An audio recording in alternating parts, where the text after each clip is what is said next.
नमस्कार मित्रों, मैं Vishal Singh BCom e learning में आपका स्वागत करते हैं।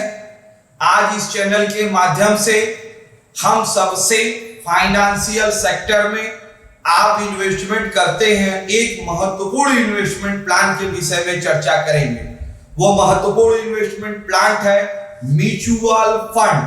जैसा कि आप जानते हैं, मैंने अपने पिछले वीडियो में सेबी के विषय में बताया था। स्टॉक एक्सचेंज ऑफ इंडिया के अंतर्गत आप एनएससी बीएससी कार्यरत है, जिसकी क्या वर्क है, क्या काम करती है, आप डिस्क्रिप्शन में जाकर के मेरे पिछले वीडियो के लिंक में आप जाकर के उसे डिटेल्स दे सकते हैं। भारत में शेयर और डिवेंचर के बाद सबसे ज्यादा चर्चित होने वाली इन्वेस्टमेंट प्लान म्यूचुअल फंड है, जिसमें कलेक्टिव इन्वेस्टमेंट कहते हैं। ये छोटे छोटे आपके फंड जो पैसे जमा करते हैं, इसमें शेयर की तरह से मैक्सिमम रिस्क नहीं रहती है, मिनिमम रिस्क की संभावना। आपके पैसे को कलेक्ट किया जाता है, एक कंपनी में नहीं लगाई जाती है। इसके लिए म्यूचुअल फंड के अंतर्गत म्यूचुअल फंड्स की जो कंपनियां हैं, अपने यहाँ फंड मैनेजर का अपॉइंटमेंट करते हैं, जो कलेक्टिंग अमाउंट को उनकी ग्रोथ को देखते हुए लगाते हैं। आपको निश्चित प्रॉफिट पर, जैसे शेयर पे डिवेंचर मिलता है, डिविडेंड्स प्राप्त होते हैं, उसी प्रकार से म्यूचुअल फंड पे आपको निश्चित दर से डिविडेंड्स प्राप्त होंगे। यदि मार्केट अधिक होगा, चढ़ाव पे होगी, अप होगी, प्रॉफिट ज्यादा होगा तो डिविडेंड्स ज्यादा मिलेंगे, डाउन होगा तो रिस्क होता है। यह ध्यान देने की बात है कि म्यूचुअल फंड नो रिस्क नहीं है, रिस्क है। यह फंड मैनेजर के ऊपर पूर्ण रूप से यह डिपेंड करता है। सर्वप्रथम यह जानने की जरूरत है कि तब ये आप सोचेंगे कि फंड मैनेजर क्या लेगा। फंड मैनेजर आपके ट्रेडिंग पर कमीशन ले सकता है या निश्चित दर का अमाउंट। यदि आपको 12.5% का सपोज दैट प्रॉफिट हुआ है, 2.5% मैनेजर कमीशन, फंड मैनेजर या कंपनी कमीशन ले सकती है और बाकी पैसे आपको डिविडेंड्स के रूप में ट्रांसफर कर सकती है। इसका रिटर्न अभी तक यह देखने में आया है कि इंश्योरेंस सेक्टर और बैंक में जो आप इन्वेस्टमेंट करते हैं, उससे ये अधिक इन्वेस्टमेंट करती है। म्यूचुअल फंड का एक investment planning SIP systematic investment plan के अंतर्गत आप अपने पैसे को म्यूचुअल फंड में भी डिपॉजिट कर सकते हैं। भारत में सर्वप्रथम म्यूचुअल फंड की स्थापना के लिए यूनिट ट्रस्ट ऑफ इंडिया 1964 में की। यूनिट ट्रस्ट ऑफ इंडिया क्या क्या वर्क करती है, मेरे डिस्क्रिप्शन लिंक बॉक्स में आप जाके डिटेल्स दे सकते हैं। इसका मैंने बहुत बृहद एक वीडियो बना के दिया हुआ है। यह स्टैंडर्ड US 64 यूनिट योजना सबसे पहली पुरानी संस्थान है, जिसके अंतर्गत यूनिट से ट्रांसफर शेयर, बॉन्ड और स्टॉक के रूप में कर सकते हैं। 1 अक्टूबर 1971 को UTI में इंश्योरेंस सेक्टर को जोड़ा गया, जिसे ULIP के नाम से भी जानते हैं। UTI का विभाजन 2002 में 2 पार्ट्स में कर दिया गया, UTI फर्स्ट और UTI सेकेंड। UTI सेकेंड जो म्यूचुअल फंड के रूप में काम करती है, जैसा मैंने बताया है कि मेरे पिछले वीडियो में UTI सेकेंड के टोटल म्यूचुअल फंड्स में कौन कौन सी कंपनियों में रिस्क करता है, इसके विषय में डिटेल्स दिया गया। मैं म्यूचुअल फंड की एक सबसे विशेष बात बताना चाहता हूं। आप यह जानने की इच्छा जाहिर करेंगे कि म्यूचुअल फंड तो इंडिया में तो आया, वर्ल्ड में कब इसका नाम आया। वर्ल्ड में सर्वप्रथम 1930 अमेरिका में आया। ध्यान दीजिए, 1930 में यह अमेरिका में लागू किया गया था।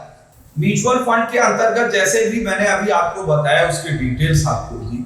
सबसे इंपॉर्टेंट चीज है risk involve in investing mutual fund. Mutual fund में होने वाले जोखिम, सबसे पहली बात मेरी आप ध्यान रख लीजिएगा कि म्यूचुअल फंड में रिस्क है। यह मार्केट के ऊपर डिपेंड करता है। आप टीवी में, ऑनलाइन आपके नेटवर्क मोबाइल्स वगैरह में आप कोई भी एडवर्टीजमेंट आप देखते हैं, मैं विनम्र अनुरोध करता हूं कि आप ध्यान से उसकी ट्रेडिंग पढ़े और उसके अच्छी प्रचार और फोटो पर मत जाएं और आप पैसा लगा दें। आप सबसे पहले उसके प्लान को समझें और उसकी सिस्टम को समझें, प्रॉफिट ग्रोथ रेशियो देखें, तब आप इन्वेस्टमेंट करें। इसलिए रिस्क बताना जरूरी है। यह टोटली रिस्क है। कुछ रिस्क है जिसके विषय में मैं बताना चाहता हूं। फर्स्ट है market risk. Market risk overall ये पूरे कलेक्ट पर डिपेंड करता है।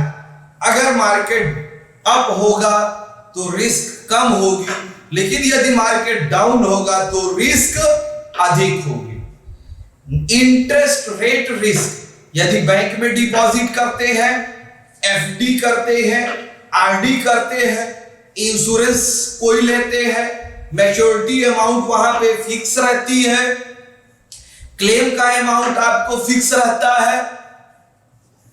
यहां पर किसी भी प्रकार का इंटरेस्ट संबंधी जोखिम नहीं है कि आपको इतना परसेंट दिया ही जाएगा।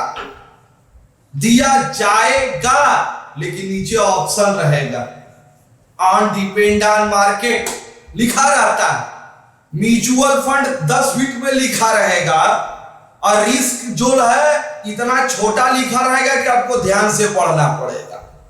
जैसा कि पहले आप स्मोकिंग आइटम का एडवर्टीजमेंट देखते थे कि अब नाम तो कंपनियों का नहीं लेना चाहिए, कंपनी का नाम ऊपर और उससे क्या आपको लॉस होती थी वो छोटा सा दिखाई देता था, तो इससे से लोगों को उस पर भय कम होता था। इस पर एक रिपोर्ट आई, नहीं आपको सिगरेट पीने से कैंसर हो सकता है, आपको गुटखा खाने से कैंसर हो सकता है, this is figure is in the large of scale. वह चित्र सबसे बड़ा होना चाहिए। लोग खरीदते समय दिखे कि कैंसर का पेशेंट ऐसे होता है, उसका मुंह इतना बड़ा है, खा पी नहीं सकता है, डर को है। उसी प्रकार से म्यूचुअल फंड के जितने सुंदर प्रचार होते हैं उसमें रिस्क होता है। इसलिए गवर्नमेंट के द्वारा एडवाइस दिया गया कि मार्केट रिस्क की संबंधी भाषा अपने एडवर्टीजमेंट या ब्लैक बोर्ड पर वह लिखें, और लिखते हैं ये स्पष्ट है। क्रेडिट रिस्क, आप कोई भी पैसा यहां उधार लगाते हैं, लोन लेते हैं, निश्चित समय के लिए होता है, लेकिन यहां क्रेडिट रिस्क मार्केट डूब जाएगा, आपका टोटल पैसा डूब जाएगा। नेक्स्ट आपको सबसे इंपॉर्टेंट चीज, टाइप ऑफ म्यूचुअल फंड। भाई आपका पैसा आप लगाओगे तो निवेश किन किन रूपों में करोगे, क्या क्या बेनिफिट लेना चाहते हो, यह आपको स्पष्ट होना चाहिए। First, growth oblique equity fund, यह मैक्सिमम रिस्क है तो मैक्सिमम बेनिफिट है। मींस आपका शेयर में पैसा लगा, इक्विटी शेयर में, लॉन्ग टर्म इन्वेस्टमेंट है, ध्यान दीजिएगा, this is long term. Equity share में लगाएंगे, लॉन्ग टर्म इन्वेस्टमेंट करेंगे तो मैक्सिमम रिस्क भी है तो प्रॉफिट भी मैक्सिमम। इससे ज्यादा आपको कहीं भी पैसे की प्रॉफिट नहीं। टैक्स सेविंग फंड, गवर्नमेंट के द्वारा सिक्योरिटी के रूप में, बॉन्ड के रूप में कुछ गवर्नमेंट कंपनियां म्यूचुअल फंड इशू करती है जो इनकम टैक्स की स्लैब में आपको छूट प्रदान करती है। नेक्स्ट है आपके लिए इनकम फंड, आय के लिए आप जो भी पैसा लगाते हैं वह यह निश्चित रिटर्न देख के लगाते हैं कि मार्केट अप हो चाहे डाउन हो, कम से कम इतना दीजिएगा, अगर ज्यादा होगा तो नेक्स्ट प्रॉफिट से मेरा एडजस्टमेंट कर लीजिएगा। नेक्स्ट है आपके लिए market, money market fund. Money market fund ये हाई लिक्विडिटी इंस्ट्रूमेंट है जिसका पैसा शेयर, डिबेंचर और इक्विटी शेयर के अलावा टोटल वर्क में लगाई जाती है। लिक्विडिटी अधिक है, रिस्क भी अधिक है, हाई ग्रोथ इक्विटी से कम रिस्क है, इस पर भी आपको पैसे की प्रॉफिट मैक्सिमम होने की संभावना हो। बैलेंस फंड यह रिस्क को कवरेज करता है या आपके पैसे को, शेयर को, फंड को, मैनेजर को ऐसा लगाता है कि इस प्रकार से आपको कम से कम निवेश हो। सेक्टर फंड किसी स्पेशल सेक्टर में आप इन्वेस्टमेंट करते हैं। जैसा मैंने बताया फंड मैनेजर के वर्क में टोटल इन्वेस्टमेंट जो फंड का होगा, ये टाइप ऑफ फंड्स है, ये आपके ऊपर डिपेंड्स या फंड मैनेजर डिपेंड्स करता है कहां कहां आपका पैसा लगाए। यह ध्यान रखिएगा म्यूचुअल फंड में एकदम इंपॉर्टेंट बातें हैं कि आपका पूरा पैसा एक साथ निवेश नहीं किया जाएगा। 50% किसी दूसरे में, 20-25%, 10-10%, ये total fund manager in dependence on the rules वो ऐसा करेंगे कि ज्यादा से ज्यादा प्रॉफिट लेते हैं। Next, on the basis of flexibility mutual fund, flexibility of mutual fund, two types, open ended funds, close ended funds. Flexibility mutual fund is first open ended fund. कभी भी म्यूचुअल फंड आप खरीद सकते हैं, वर्ष के अंदर आप कभी भी उसे बेच सकते हैं, इसे हम ओपन एंडेड म्यूचुअल फंड्स कहते हैं। क्लोज्ड एंडेड म्यूचुअल फंड्स के अंतर्गत आप किसी भी शेयर को बीच में खरीद तो सकते हैं लेकिन बीच में नहीं बेच सकते। मैच्योरिटी टाइम पर ही आपको टोटल पैसे डेट पे वापस हो जाएगा और नहीं तो आपको टोटल पैसे कंप्लीट होने के बाद ही आपको प्राप्त होंगे। अब आपको शॉर्ट में ही हम mutual fund advantage, mutual funds के क्या फायदे हैं। फर्स्ट है स्मॉल इन्वेस्टमेंट। आप छोटे छोटे बचत जैसे एसआईपी शेयर के अंतर्गत 10, 20, 50 लाख, 2 लाख, 10 लाख का आपको पैसे कलेक्ट करने। स्मॉल इन्वेस्टमेंट का आप 1000 रुपए महीना, एसआईपी प्लान है 2000, 5000, 10000 मंथली रूप में आप पैसे भी जमा कर सकते हैं। Performance of the investment mutual fund, आप इसके नेट पे सर्च कर सकते हैं किसके बेटर म्यूचुअल फंड के कंडीशन चल रही है, कौन कितना रिटर्न्स अच्छा दे रहा है। आपको प्रॉफिट से मतलब है तो आप प्रॉफिट कितना अच्छा पाएंगे वो परफॉर्मेंस देख के आप कर सकते हैं। Transparency of the mutual fund investment के अंतर्गत ट्रांसपेरेंसी मींस पारदर्शिता होनी चाहिए। जैसा कि नेक्स्ट वीडियो में हम आपको वित्तीय क्षेत्र के सुधार में सर जस्टिस बीएन सी कृष्णा जी की रिपोर्ट के विषय में बताएंगे, जो ट्रांसपेरेंसी के विषय में, डाटा शेयर के विषय में स्पष्ट दिया गया। नेक्स्ट वीडियो में आप देख सकते हैं।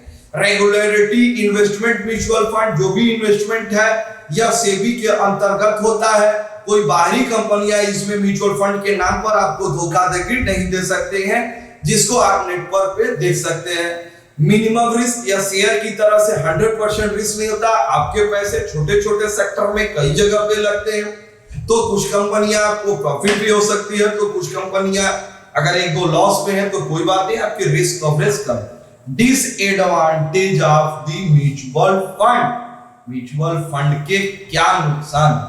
सबसे पहले फर्स्ट रिस्क 100%, मैंने बार बार बताया, रिस्क इन्वॉल्व के विषय में भी बताया इस वीडियो में। रिस्क है यह मार्केट प्रेडिक्टर। नो गारंटी, आप अभी गारंटी है बैंक में पैसा लगाइए निश्चित ब्याज दर प्राप्त करेंगे, मैच्योरिटी पे फुल अमाउंट, यहां पर गारंटी नहीं है।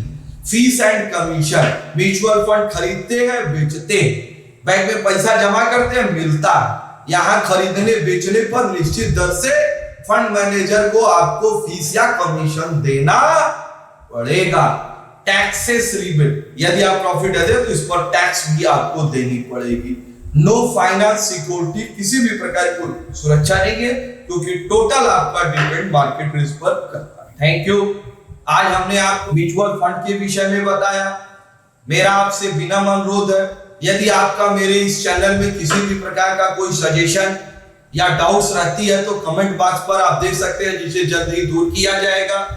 मैं इस चैनल के माध्यम से आपसे कहना चाहता हूं कि आप अपनी ज्ञान की ऊर्जा को बढ़ाइए, ज्यादा से ज्यादा हमारे चैनल को आप लाइक, सब्सक्राइब एंड शेयर करिए, जिससे आप या आपसे संबंधित लोग मैक्सिमम अपनी विषय के सब्जेक्ट के विषय में या ज्ञानवर्धक चीजों को प्राप्त कर सकते हैं।